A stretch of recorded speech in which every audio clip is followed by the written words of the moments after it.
Hi, this is Vivek and you are watching my channel. तो भाई चालू करते हैं, वापस आते हैं अपनी सीरीज पे। सीरीज बन रही थी कौन सी? फाइनेंशियल अकाउंटिंग की। हाँ जी, आपका सेमेस्टर 1 चल रहा है ना, उसी के लिए सीरीज बन रही है। चाहे आप बीकॉम प्रोग्राम में हो चाहे ऑनर्स में हो, वो मैटर नहीं करता, बस आपकी सेमेस्टर 1 की फाइनेंशियल अकाउंटिंग की सीरीज है। हाँ जी, आज करने वाले हैं चैप्टर नंबर 7 का दूसरी वीडियो ये, ठीक है। सेकंड पार्ट है final accounts of non profit organisation. Simple भाई, एक पार्ट पहले ही ऑलरेडी बना चुके हम और वो था सब्सक्रिप्शन अकाउंट के बारे में। अगर आपने नहीं चेक किया तो सर पक्का जाओ, डिस्क्रिप्शन में लिंक है, फटाफट से चेकआउट करके आओ पूरी प्लेलिस्ट का। और वो बहुत ज्यादा इंपॉर्टेंट है इस चैप्टर के लिए। ये इतना इंपॉर्टेंट नहीं रखेगा, वैसे तो इंपॉर्टेंट ये भी है मगर वो ज्यादा इंपॉर्टेंट है, तो आपको वो देखना चाहिए पक्का, फर्स्ट पार्ट जो है, ठीक है। अगर आपने देख लिया तो बहुत अच्छी बात है। आज करेंगे हम दो अकाउंट के बारे में। पहले हम निकालेंगे कंजम्पशन अकाउंट कितना होगा, मतलब कंजम्पशन कितना किया वो निकालेंगे एक साल के अंदर खर्चा। दूसरा हम बनाएंगे एक्सपेंडिचर अकाउंट। वो जो हमने पिछला किया था वो सब्सक्रिप्शन अकाउंट था। वो क्या था? Subscription account. तो सब्सक्रिप्शन अकाउंट में अगर आपको याद हो तो हम सब्सक्रिप्शन को मानते हैं एक तरीके से इनकम, और जब भी हमने इनकम माना था तो इसलिए हमने उसे क्रेडिट किया था। तो बैंक अकाउंट क्या हुआ था? क्रेडिट। सिंपल है, जब भी पैसा आया था तो हमने उसको क्रेडिट किया था इनकम मान के, इनकम की तरह ट्रीट करके। लेकिन इस बार हम करना है consumption of stock account. Consumption of stock account. तो कंजम्पशन ऑफ स्टॉक अकाउंट के अंदर हम इसको मान के चलेंगे एक तरीके से, ये कंजम्पशन करने पे हम खर्चा कर रहे हैं, और जब खर्चा होता है तो फिर उसको हमेशा क्या करते हैं? डेबिट। तो इसलिए बैंक अकाउंट हमेशा कहां पे आएगा? डेबिट साइड पे। सिंपल है, थोड़ा सा कंसेप्ट समझिए। पिछली बार भी समझाया, इस बार समझिए। हमें पता करना है कि एक साल के अंदर आपने कितना खर्चा किया, उस हिसाब से। मान लो अभी साल चल रहा है 2020, ठीक है। चलिए, अरे क्यों माने भाई, अभी मान लेते हैं साल चल रहा है 2023। तो 2023 में आपने जितना भी खर्चा किया वो आपको निकालना पड़ेगा, समझिए। तो इसका प्रीवियस ईयर जो बनेगा वो 2022 बनेगा, और इसका नेक्स्ट ईयर जो बनेगा वो 2024 बनेगा। सिंपल, अब समझो ध्यान से। मैंने इस टाइम पे बता रहा हूं कि मैंने इस टाइम पे खर्चा किया, एक्सपेंडिचर किया 1000 रुपए का सामान खरीदने पे, तो ये मेरा इसी साल का खर्चा है, ये ऐड हो जाएगा। सिंपल। चलिए, अब साल के शुरुआत में मेरे को पता चला, जब ये वाला साल चालू हुआ था हमारा साल चालू हुआ, मतलब इस साल का एंड हुआ। चलिए, तो उस डेट को हमें पता चला, मतलब हमारे साल की शुरुआत में और इस साल के एंड में, ठीक है। तो हमें पता चला कि हमारे पास ना एक स्टॉक बचा हुआ है। स्टॉक क्या है? बचा हुआ है, ठीक है। कितने का?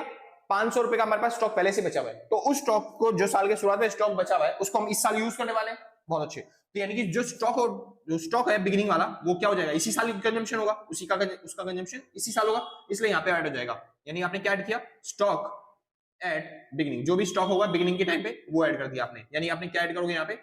स्टॉक एट बिगिनिंग, क्योंकि वो इसी साल का खर्चा होगा ना, इसी साल खर्च करेंगे उसे। बढ़िया। तो बैंक के अंदर ऐड हो जाता है स्टॉक एट बिगिनिंग।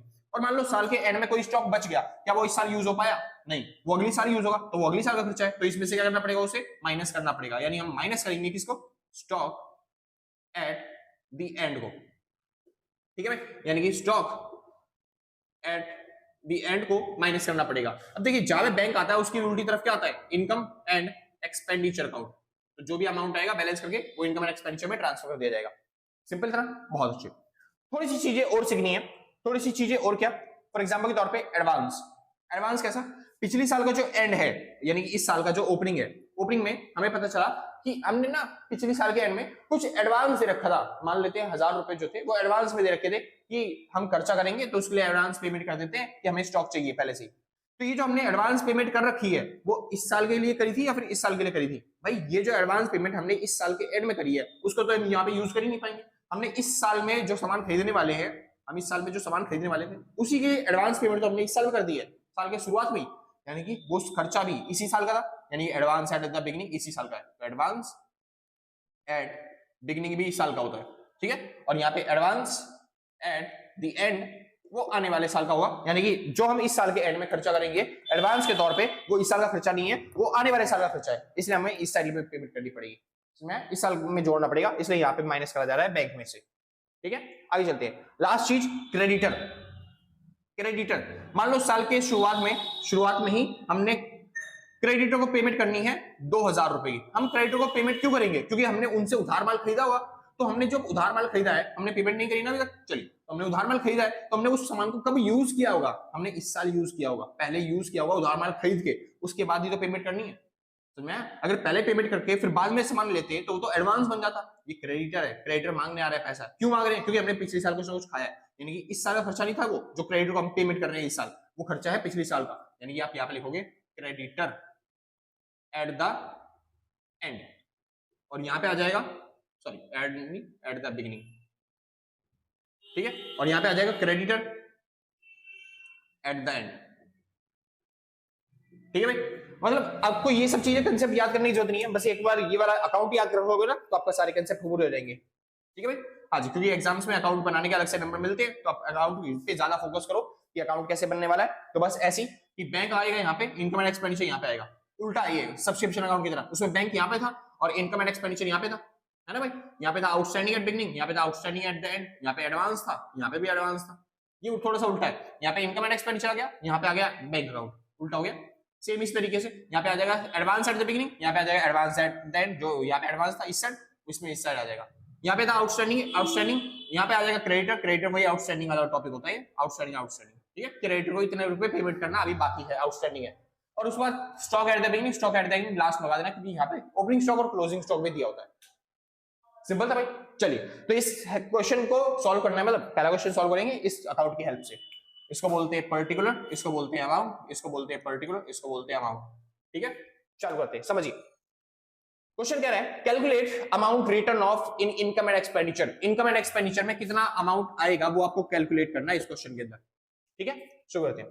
तो देखिए कह रहा है स्टॉक ऑफ स्टेशनरी, स्टेशनरी का हमारे पास स्टॉक है, इसको बोलते हैं ओपनिंग स्टॉक। अच्छा, ओपनिंग और क्लोजिंग दोनों हो सकते हैं। ठीक है, तो स्टॉक ऑफ स्टेशनरी है कब, 1/1/2000 को। तो हमें अभी साल कौन सा बना रहे हैं, हम अभी अकाउंटिंग कर रहे हैं 2000, मान लेते हैं, एज्यूम कर लेते हैं 2000 के लिए अकाउंटिंग कर रहे हैं, तो ये हो गया हमारा साल 2000।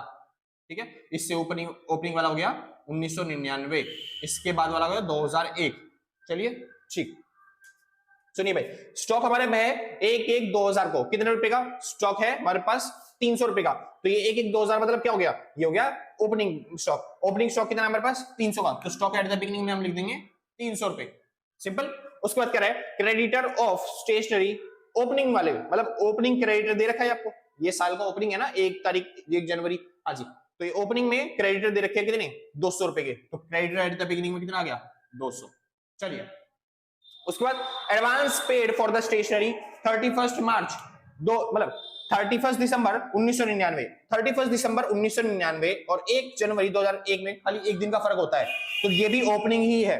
तो ओपनिंग में क्या दे रखा है आपको, एडवांस। ओपनिंग का एडवांस कितना है, 20 रुपए। एडवांस एट द बिगिनिंग कितना हो गया, 20 रुपए। ओपनिंग का एडवांस है भाई, तो बिगिनिंग का एडवांस है मतलब वो, ठीक है। चलिए, paid for stationery during the year, देखिए ये लाइन इंपॉर्टेंट है, paid for stationery during the year. आपने स्टेशनरी के लिए कितने रुपए पेमेंट करी है, 1080, तो वो सीधा आएगी बैंक के अंदर। आसान है, बहुत अच्छे।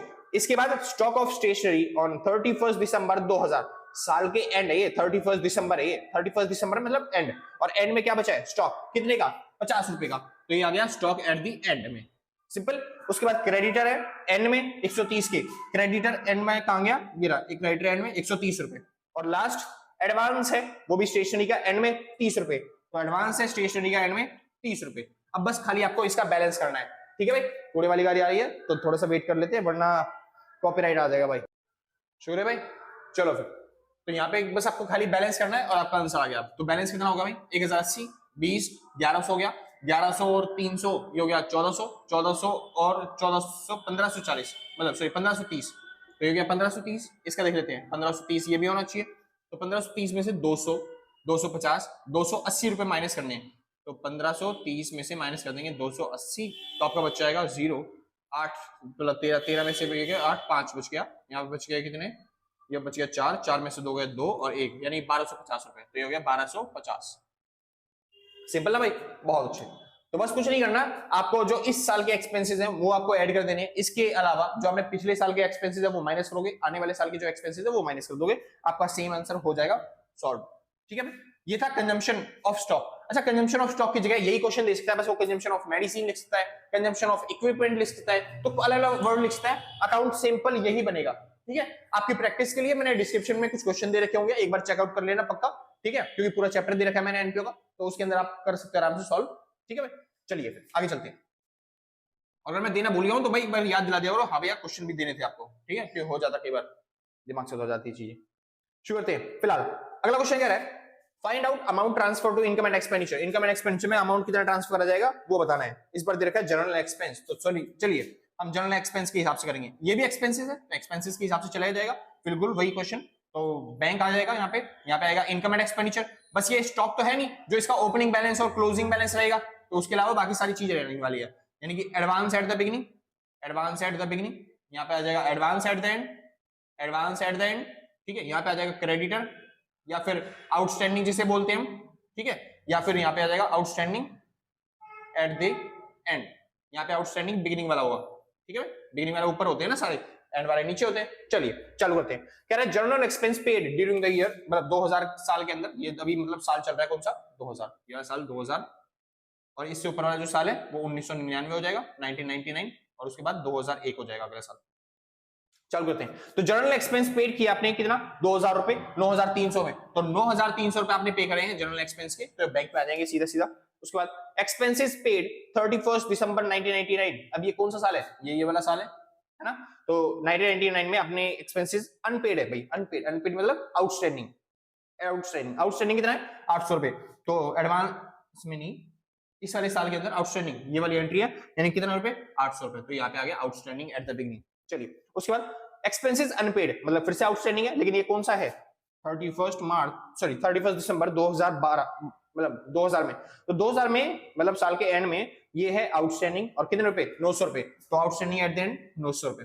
चलिए उसके बाद बात आती है एक्सपेंस प्रीपेड, आपने पहले ही पे कर दिए बिगिनिंग में, मतलब एडवांस में पेमेंट कर दी, तो beginning advance at the beginning कितना है 400 रुपए, तो ये हो गया 400 रुपए। उसके बाद एक्सपेंसेस 2001 के पे कर दिए आपने 2000 में, देखो 2001 के एक्सपेंसेस आपने 2000 में पे करे हैं, मतलब आपने एडवांस में पेमेंट कर दी, 2001 को खर्चा होने वाला था उसकी पेमेंट आपने 2000 में ही कर रखी है ऑलरेडी, यानी आपने एडवांस में पेमेंट कर दी, वो भी 600 रुपए, तो एडवांस एट द एंड कितना हो गया 600 रुपए।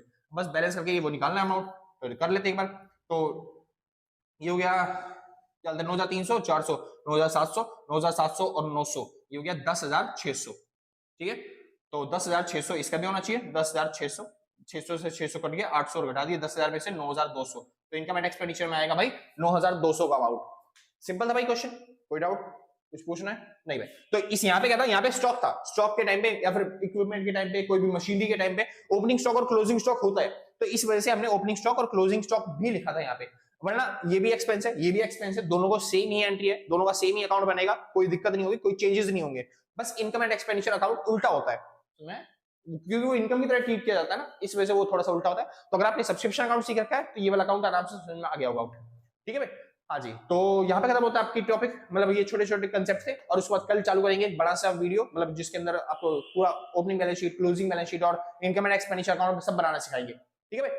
तो ठीक है, अगर आपको वीडियो अच्छी लगी तो लाइक शेयर सब्सक्राइब करके पक्का जाना, और अगर आपको नोट्स परचेज करने हैं तो इस नंबर पे कांटेक्ट करके नोट्स परचेज कर सकते हो, जो भी मिनिमम अमाउंट होगा आप व्हाट्सएप पे पेमेंट करके नोट्स परचेज कर सकते हो आराम से, ठीक है, ज्यादा अमाउंट रखते भी नहीं हम, 100 से 150 के बीच में होगा जो भी अमाउंट होगा, तो आप आराम से पेमेंट करके परचेज कर सकते हो। एक चैप्टर के नहीं, पूरी बुक के नोट्स मिलते हैं सीधा एक बार में, ठीक है। और कंप्यूटर टाइपिंग नोट्स है तो आपको टेंशन लेने वाली बात नहीं है कि मेरी राइटिंग गंदी है तो समझ में नहीं आएगा, समझ में आएगा सब चीज, क्योंकि कंप्यूटर टाइपिंग में है ना। हाँ जी, बस कोशिश करना कि आप कॉल ना करो, क्योंकि कॉल में कभी हम बिजी मिलेंगे, कभी आप बिजी मिलेंगे, आप व्हाट्सएप करो, सबसे बेस्ट रहेगा, ठीक है। तो आज के लिए बस नहीं, मिलते हैं कल same time same tata bye bye, ठीक है। हाँ जी, बाय बाय। जिसको नोट करना है नोट कर लेना भाई, कहते बोल लो फिर बाद में नोट नहीं करने दिया, ठीक है। और वैसे भी पता है मेरा थोड़ा छोटा छोटा लिखा हुआ है, कंसेप्ट समझाने हैं ना, तो इसलिए क्वेश्चन थोड़ा छोटा छोटा उतारना पड़ता है, वो माइंड नहीं करोगे तुम। Bye bye.